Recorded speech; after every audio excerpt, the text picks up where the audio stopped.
고린도후서 5장 11절에서 19절까지의 말씀입니다. 시간 관계상 14절부터 19절까지의 말씀을 받들어 봉독할 때에 하나님의 귀한 음성을 들을 수 있기를 간절히 원합니다.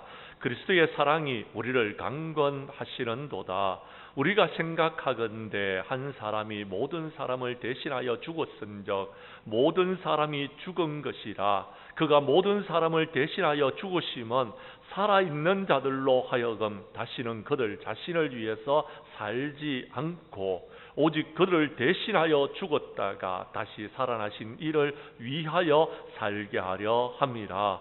그러므로 우리가 이제부터는 어떤 사람도 육신을 따라 알지 아니하노라. 비록 우리가 그리스도도 육신을 따라 알았으나 이제부터는 그같이 알지 아니하노라. 그런즉 누구든지 그리스도 안에 있으면 새로운 피조물이라. 이전 것은 지나갔으니 보라 새 것이 되었도다. 모든 것이 하나님께로부터 났으며 그가 그리스도로 말미암아 우리를 자기와 화목하게 하시고 또 우리에게 화목하게 하는 직분을 주셨으니 곧 하나님께서 그리스도 안에 계시사 세상을 자기와 화목하게 하시며 그들의 죄를 그들에게 돌리지 아니하시고 화목하게 하는 말씀을 우리에게 부탁하셨느니라. 아멘. 고린도후서 5장 11절에서 19절까지의 말씀을 중심으로 나를 대신하여 죽으신 주님이다라는 제목으로 이 시간 말씀 전거할 때에 전하는 자나 받는 자가 함께 은혜 나누는 귀한 시간 될 수 있기를 간절히 원합니다. 2011년도 10월 달이었습니다. 길라드 살라드라는 이스라엘의 병사가 입대한 지 6개월 만에 이슬람 저항 세력인 하마스의 포로로 끌려가게 되어졌습니다. 길라드 이병이 생존해 있다는 정보를 입수한 이스라엘은 하마스와 기나긴 협상 끝에 5년 3개월 만에 드디어 여러분 구출을 해서 조국과 부모님의 품으로 돌아오도록 했습니다. 그런데 석방의 조건이 이스라엘 국민들을 충격에 빠뜨렸습니다. 이유가 뭐냐 하면은 석방의 조건이 현재 이스라엘에 체포되어져 있고 수감되어져 있는 하마스의 핵심 조직원 및 보안사범 1277명과 길라드 이병 1명을 교환하자는 조건이었기 때문에 그렇습니다. 감옥에 있는 하마스의 조직원들은 이스라엘군과 일반인들에게 무차별 테러를 가해서 총 569명을 희생시켰는 이스라엘의 여러분 원수들이었습니다. 당연히 국민 대다수가 반대를 했습니다. 특히 희생을 당하신 569명의 유족들은 반대가 너무나도 극심했습니다. 그렇습니다. 여러분, 군인이 적을 죽여도 부족할 판에 적군 1027명이나 풀어주면서 자신 한 명이 살아남는다는 것은 정말 부끄러운 일이었습니다. 적을 위해서 자신의 한 목숨을 바치는 것이 군인인데 어떻게 그럴 수 있느냐라는 것이었습니다. 극심한 국론 분열의 네타냐후 이스라엘 수상이 대국민 연설을 하게 되었습니다. 내용은 이렇습니다. 국민 여러분, 우리의 젊은이가 조국을 위해서 싸우다가 죽음을 당하면은 조국은 그와 그의 가족들을 책임져야 됩니다. 그가 생존해 있다라면 우리는 이스라엘을 다 내어주는 한이 있더라도 그를 살려야 합니다. 나의 조국이 무슨 일이 있어도 끝까지 나를 포기하지 않는다는 믿음을 주는 것이 국가의 의무입니다. 그래야지 우리의 젊은이들이 조국을 믿고 기꺼이 희생하지 않겠습니까? 라고 말했다고 합니다. 네타냐후의 수상의 대국민 연설은 모든 국민들을 감동시켰습니다. 하나님은 우리가 사탄의 포로가 되어 있을 때에, 죄의 종이 되어져 있을 때에 죽음으로 말미암아 우리가 힘들어하고 있을 때에 우리를 구원하시기 위하여서 그 무엇과도 바꿀 수 없는 하나님의 하나밖에 없는 외아들 예수 그리스도를 십자가에 내어주시고 저와 여러분들을 구원하여 주셨습니다. 하나님은 그렇게 한 영혼을 천하보다도 더 귀중하게 여기시는 분이심을 믿으시기를 바랍니다. 성도 여러분, 우리의 인생에 있어서 여러분 중요한 일이 무엇일까요? 결정적인 계기가 있다면 그것이 무엇일까요? 여러분의 인생에 있어서 중요한 일은 어떤 일이었습니까? 결혼이었습니까? 아니면 취업이었습니까? 아니면 또 다른 어떤 일들이 있었습니까? 그러나 우리의 인생에 있어서 정말 중요한 계기나 여러분 어떤 다른 중요한 일들이 있었다면 그것은 내가 예수 믿고 구원받았다라는 것입니다. 저와 여러분이 구원받는 그 은혜를 우리는 잊지 말아야 될 것입니다. 저는 그러시려시오 살아계시는 하나님의 아들입니다라고 고백하고 우리가 구원받았을 때에 하나님의 자녀가 되어졌습니다. 이것은 세상의 그 어떤 것들과 바꿀 수 없는 일들입니다. 그런데 중요한 것은 내가 구원받고 하나님의 자녀가 되어졌는데 아직까지 하나님의 자녀로서의 삶을 살지 못하고 있는 사람들이 있더라라는 것입니다. 우리가 하나님의 자녀가 되어졌다라면 우리의 삶이 새로워져야 됩니다. 이제 하나님의 자녀답게 살아가야 되는 겁니다. 하나님의 나라를 소유한 하나님의 백성답게 하나님의 나라를 위하여서 주님의 몸된 교회를 위하여서 정말 하나님을 위하여서 주님을 위하여서 우리가 헌신하고 봉사하고 충성하는 하나님의 일꾼들이 되어야 되는데 우리는 그 일을 하지 못하고 있더라라는 것입니다.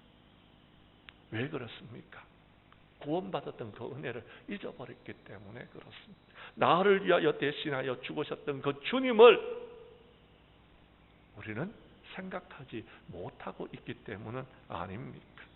오늘 본문 말씀 가운데서 은혜를 받으시고 이제 구원받은 하나님의 백성으로서 우리는 어떤 삶을 살아가야 되는지 그 답을 한번 찾아보도록 하겠습니다.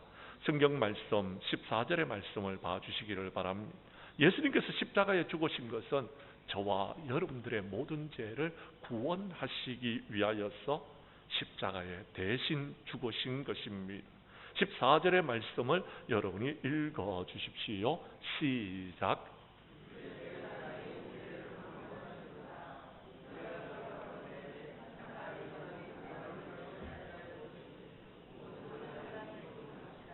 아멘.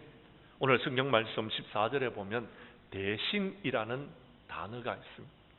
대신이라는 것은 내가 죄를 지어서 내가 죽어야 되는데 내 대신 예수님이 죽으셨다라는 겁니다. 이 대신이라는 단어를 여러분 잘 표현하고 있는 말씀이 창세기 22장에 나타나 있는데요. 하나님께서 아브라함에게 아들을 번제로 드리라라고 이야기합니다.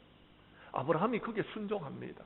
그래서 하나님께서 원하시는 모리아 산으로 올라가서 여러분 이삭을 잡아다가 여러분 그를 번제로 드리려고 하는데 하나님께서 아브라함아 아브라함아 부르십니다. 됐다라는 것입니다. 네 마음을 알았다라는 것입니다. 그때 하나님께서요 아브라함의 눈을 열어주십니다. 한 순양이 있었는데 뿔이 숯불에 걸려 있는 것을 발견하게 됩니다. 아브라함이 그 순양을 가져다가 아들을 대신하여 번제를 드립니다. 그때 하나님께서 그를 축복하십니다. 이때 대신했다라고 이야기합니다. 아들을 대신해서 순양을 드렸더라라고 성경은 기록하고 있습니다. 그렇습니다. 하나님께서는 저와 여러분을 구원하시기 위해서 하나밖에 없는 자신의 아들을 대신하여 죽게 하셨다라는 것입니다. 죽게 하셨다라는 것. 이 대신이라는 말은요, 여러분 성경의 대속이라는 단어로 여러분 표현되기도 합니다. 출애굽한 이스라엘 백성들이 여러분 출애굽하던 마지막 날 6월절 날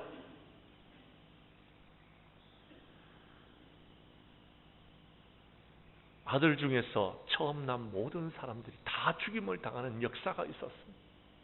그런데 문임방과 설주에 피를 발랐는 이스라엘 백성들의 아들들은 죽지 아니했습니다.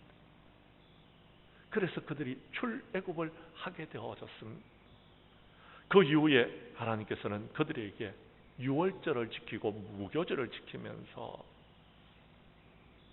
내가 너희의 맏아들들을 구원하였다라는 것, 그 아들들을 나에게 바치라라는 것입니다.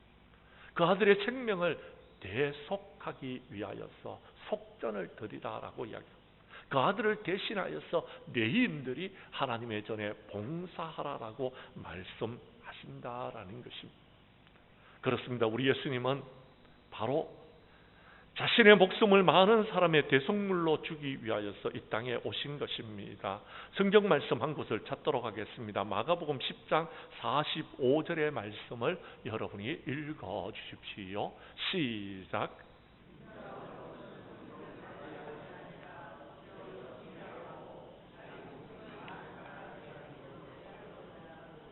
아멘. 예수님께서 이 땅에 오신 것은 자신의 목숨을 많은 사람의 대속물로 주기 위해서 이 땅에 오셨습니다.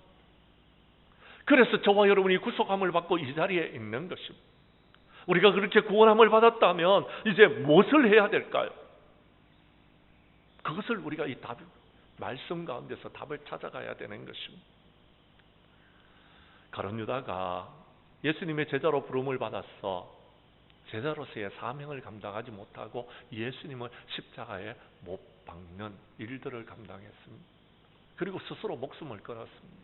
그때 초대교회는 마띠아라는 사람을 제비 뽑아서 가룟 유다를 대신하여 사도의 사명을 감당하도록 했습니다.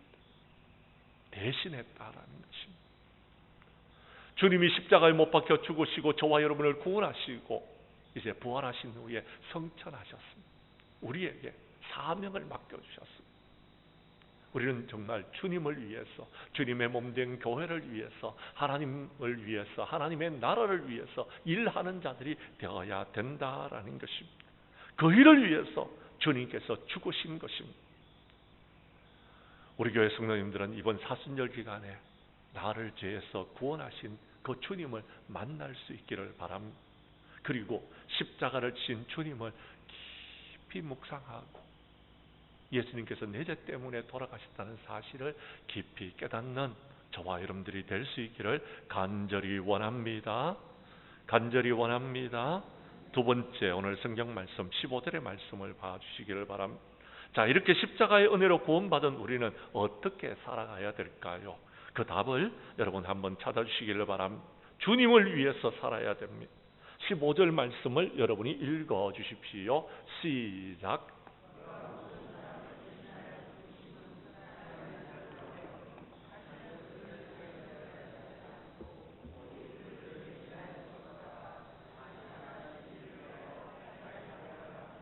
아멘. 뭐라고요? 예수님께서 대신 죽으신 이유가 있다라는 것입니다. 다시는 자신을 위해서 살지 말라라는 것입니다.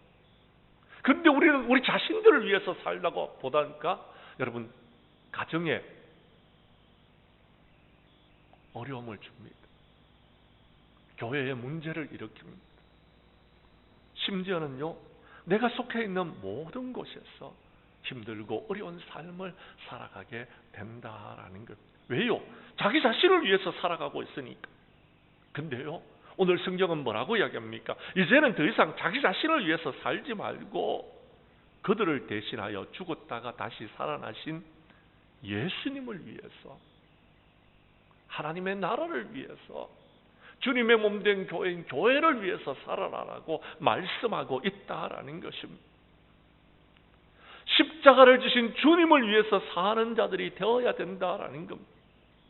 하나님께서 우리에게 직분을 주신 것은요, 나 자신의 어떤 여러분 뭔가 명예를 드러내기 위해서 살아라고 직분 주신 것이 아닙니다. 목사의 어떤 여러분 영광을 누리기 위해서 목사의 직분을 받은 것이 아닙니다. 장로님들이, 권사님들이, 집사님들이 직분을 받으신 것은 자기의 영광을 드러내라고, 자신을 위해서 살아라고 직분을 받은 것이 아니다라는 것입니다. 주님을 위해서, 주님의 영광을 위해서 살아가야 되는 것입니다. 에스더서에 보면은요, 에스더가 왕후가 되어졌을 때에 모르드게가 에스더에게 이런 부탁을 합니다. 네가 지금 왕궁에 있으니까 유다인 중에서 홀로 목숨을 건지리라 생각하지 말아라. 지금 유다인들이 위험에 빠졌다. 그러니까 이때에 내가 만일 잠잠하여서 말이 없으면은 유다인들은 다른 데로부터 홀로 목숨을 건질 것이지만 너와 내 집은 멸망을 당하리라. 네가 왕후의 자리를 얻은 것이 이때를 위함이 아니다라고 말씀하셨습니다. 무슨 말입니까? 그렇습니다. 교회가 어려움에 빠져 있다라면요, 내가 희생하고 내가 헌신해서라도 이 교회를 살려야 되는 것입니다. 여러분의 가정이 힘들고 어렵다면 여러분이 희생하고 여러분이 헌신해서라도 여러분의 가정을 살려야 되는 것입니다. 나라가 지금 힘들고 어려운 상황 가운데 빠져 있다라면 우리가 이 나라, 이 민족을 위하여서 희생해서라도 이 나라를 살려야 된다라는 것입니다. 그것이 오늘 우리에게 주신 말씀이다라는 겁니다. 사순절 기간에 우리가 주님의 십자가를 바라보면서 우리가 해야 될 생각이다라는 것입니다. 예수님께서는 뭐라고 말씀하셨습니까? 그렇습니다. 우리에게 대속의 은혜를 주신 이유가 있다라는 것입니다. 다시는 자신을 위해서 살지 말고 주님을 위해서 살아라고 그렇게 하셨다라는 겁니다. 성경 말씀 한 곳을 찾도록 하겠습니다. 로마서 14장 7절에서 10절까지의 말씀입니다. 로마서 14장 7절의 말씀을 제가 먼저 읽습니다. 우리 중에 누구든지 자기를 위하여 사는 자가 없고 자기를 위하여 죽는 자도 없도다.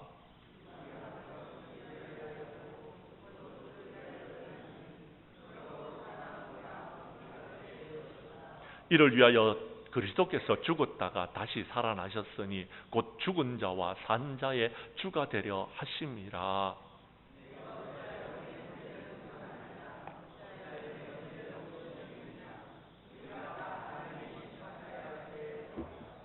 아멘.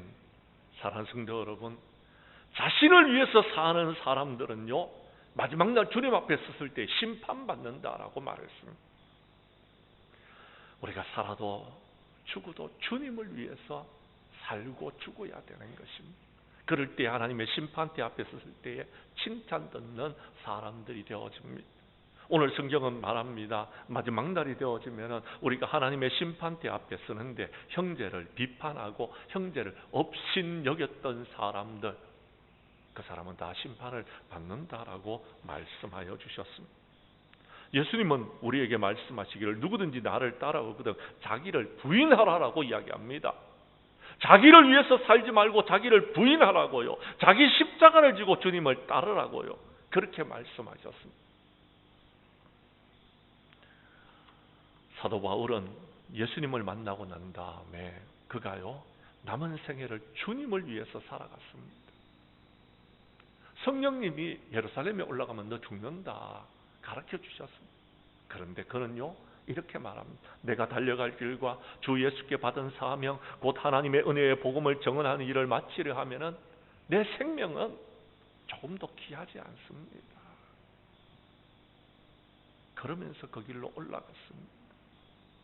그러면서 이제 내가 새 생명을 얻어서 생명을 연장받아 살고 있는 이유는 내가 사는 것이 아닙니다. 내 안에 그리스도를 위해서 사는 것입니다. 라고 말씀하셨습니다.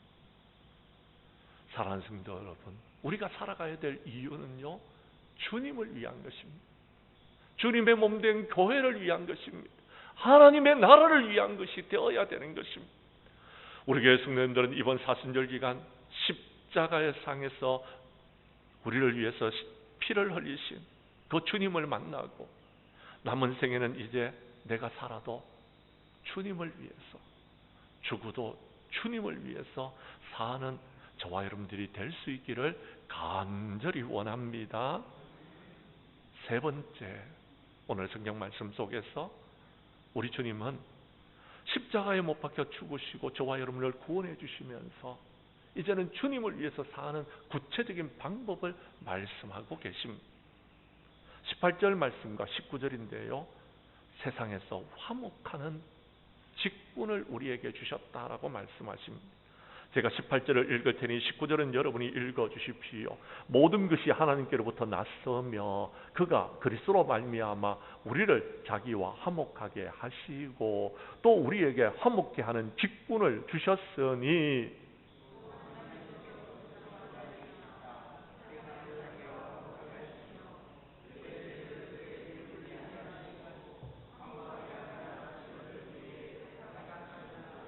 아멘.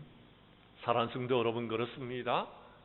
지금 우리가 이 세상에 살고 있는 이유는요, 다른 것이 아닙니다. 자기를 위해서 살아라고 우리에게 새 생명을 주신 것이 아닙니다.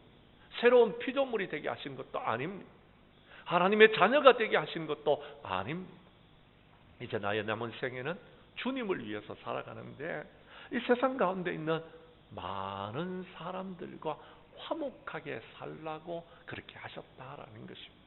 첫 번째는 하나님과 화목해야 됩니다. 우리는 죄를 지음으로써 하나님과 우리의 관계가 깨어져 버렸습니다. 화목하지 못했습니다. 더럽고 추악한 사탄 마귀가 여러분 우리를 미혹함으로써 쓰러짐으로써 여러분 하나님과 화목하지 못했습니다. 그런데 예수님께서 하나님과 우리의 관계를 회복시켜 주셨습니다.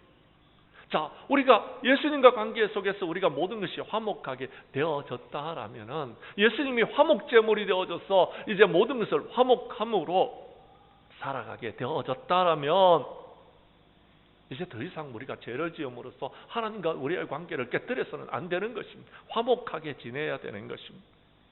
그런데 더 중요한 것이 하나가 있습니다. 하나님과 화목한 것도 중요합니다만 세상에 있는 사람들과도요, 여러분 화목하게 잘 지내야 되는 것입니다. 그래야지 여러분 그것이 우리에게 맡겨진 하나님의 사명이다라는 것입니다. 그리스도 안에서 적어도 그리스도 안에서 세상을 자기와 화목하게 하라라는 것입니다.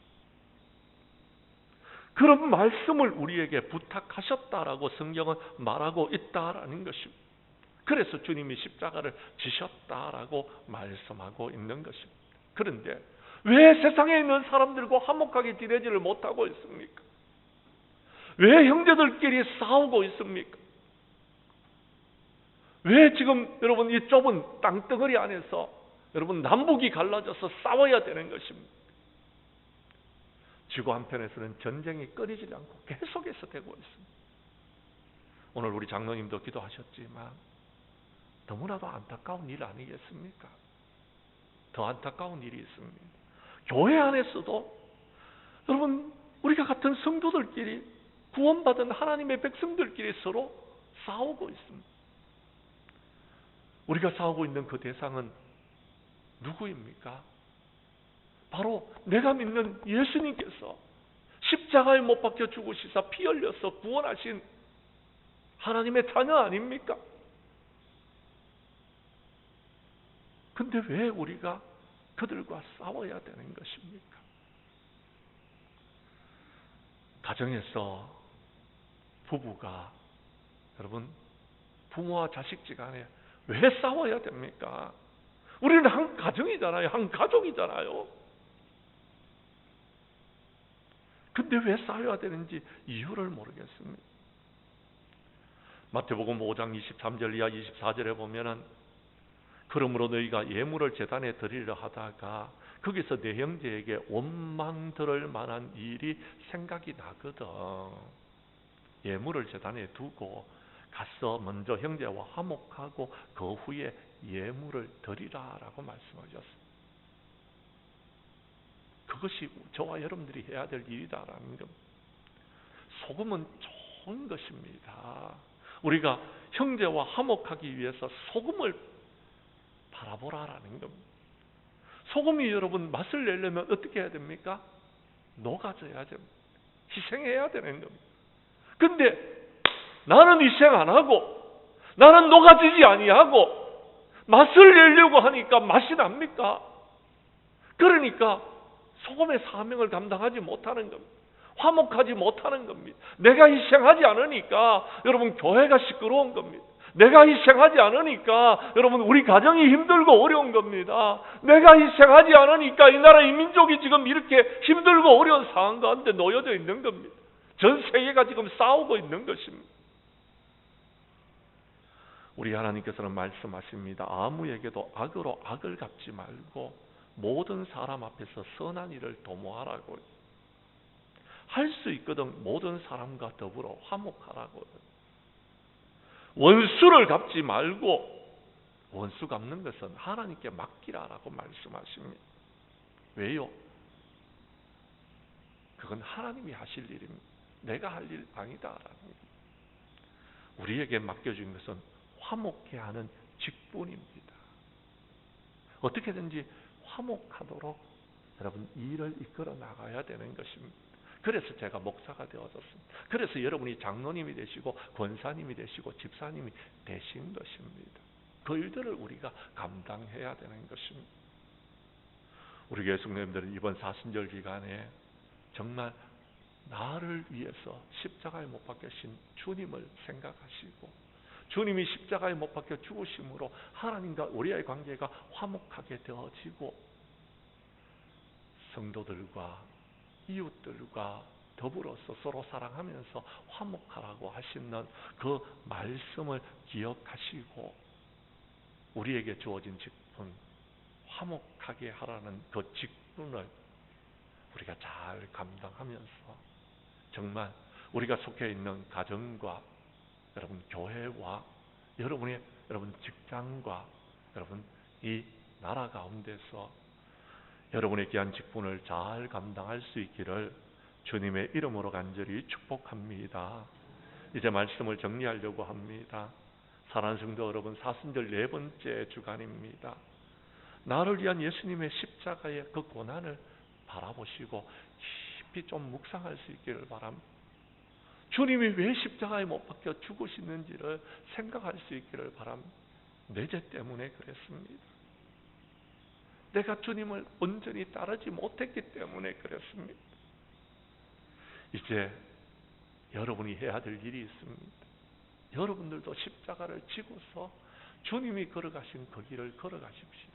그래서 여러분이 남은 생에는 자신을 위해서 살지 마시고 주님을 위해서 사시며 정말 여러분 이 세상 가운데서 하나님과 여러분 다른 사람과의 관계가 화목하도록 하는 일에, 그리고요 사람과 사람과의 관계 속에서 화목하도록 하는 여러분 일에 쓰임받는 우리 장량교회 모든 성도들이 될 수 있기를 주님의 이름으로 간절히 축복합니다. 기도드리겠습니다.